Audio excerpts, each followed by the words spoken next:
অনেক দিন পরে নিজে বাজারে গেলাম, তো একটু ভাবলাম শাক কিনি, তো পাট শাকটাই চোখে পড়লো। তো জানি না কেমন হবে, কারণ পাট শাক তো দুই রকম হয়ে থাকে। আসসালামু আলাইকুম, কেমন আছেন সব? লাউটা বুড়া হয়ে গেছিলো, তো দানাগুলো ছাড়াই নিলাম ভর্তা করার জন্য।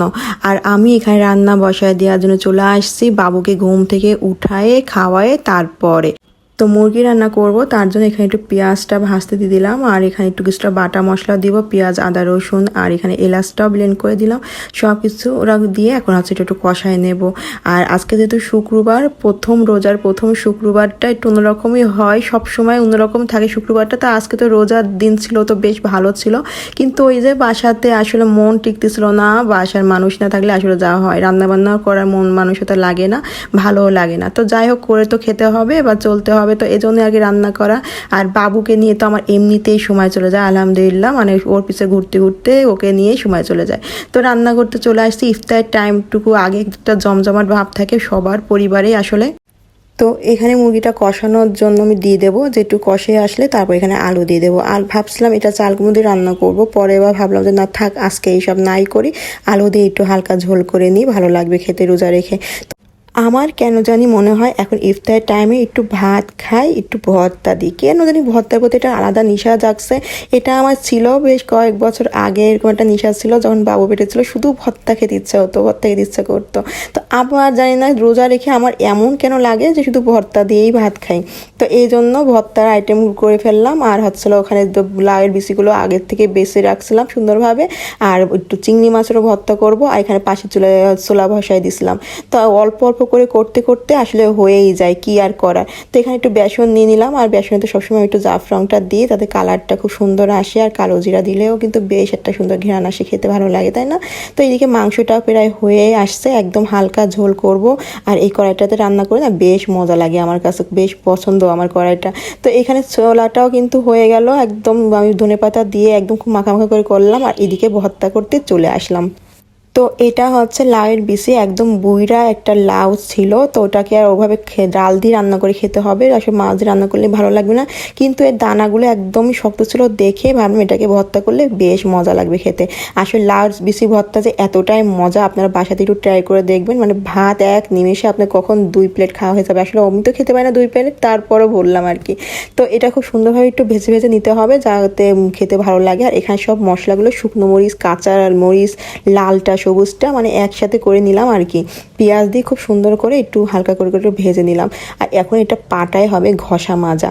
তো আমি প্রথমে একটু বাটতে চলে আসলাম। আসলে আমার যা অবস্থা, আমি একটু ঝাল ঝোল এগুলো ধরতে পারি খুবই কম। তারপরে শখ করে আমি একটু বাটতে আসলাম, পরে আমি একটু বেটে চলে গেলাম, কারণ আমার ওই কাঁচানি এগুলো আমার দ্বারা একদমই হবে না। পরে এটা আমি চলে গেলাম, পরে আমার বোনকে বললাম যে তুমিই করো, আমি এই ভিতরে আর নাই। তো এই যে ভর্তাটা করা হয়ে গেল। আর এদিকে হচ্ছে চিংড়ি মাছটা আমি সুন্দর করে একটু ভেজে ভুজে দিলাম, একদম বাটা বাটা চিংড়ি মাছের ভর্তা হবে। ঘিরানে তো এইগুলোতে এমনিতেও অনেক বেশি মজা লাগে চিংড়ি মাছ।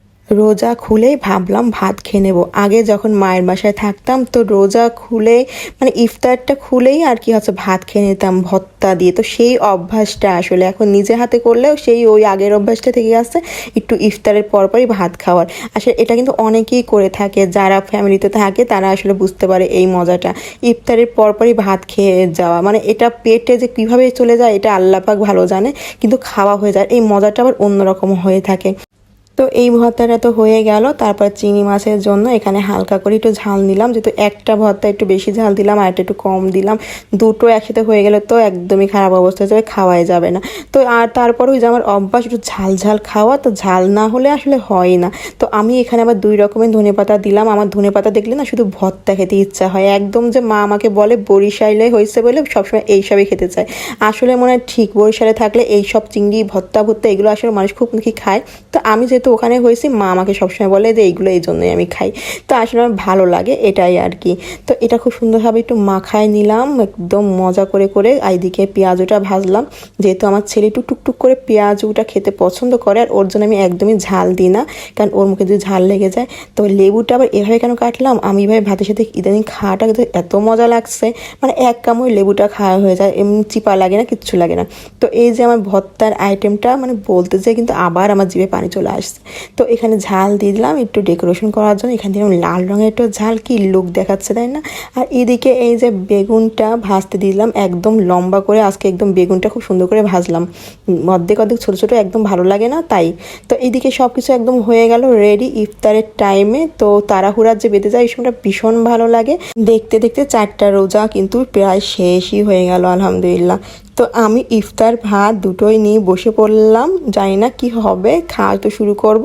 তো প্রথমে খেজুর দিয়ে শুরু করার পর আমি কিন্তু ভাত নিয়ে বসে গেছিলাম, কারণ আমার ভাতের আসলে কি একটা ভর্তা দিয়ে নেশা উঠছে, আমি আর কি বলবো।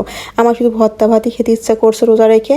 তারপর আমার ছেলেটা পাশে, ওর জন্য এরকম করে লেবু করলাম, কেন একটু চেটে চেটে খায় আর সেই দুষ্টামি শুরু করে দেয়। এই যে ওর মুখটা দেখলে বুঝতে পারবেন একদম মানে জিভে দিয়ে একদম ওর টকও লাগছে না। তো কেমন লাগলো ভিডিওটা অবশ্যই জানিও। আর ওই যে বললাম পাট শাকটা এরা ইফতারের পর বসা দিয়েছিলাম ডাল দিয়ে পাশে রান্না কিন্তু ভীষণ ভালো লাগে। তো আমার ভিডিওটা অবশ্যই ভালো লাগলে কমেন্ট করো, আর ইউটিউব দেখতে গেলে সাবস্ক্রাইব করে রেখো। ভালো থেকে আল্লাহ হাফেজ।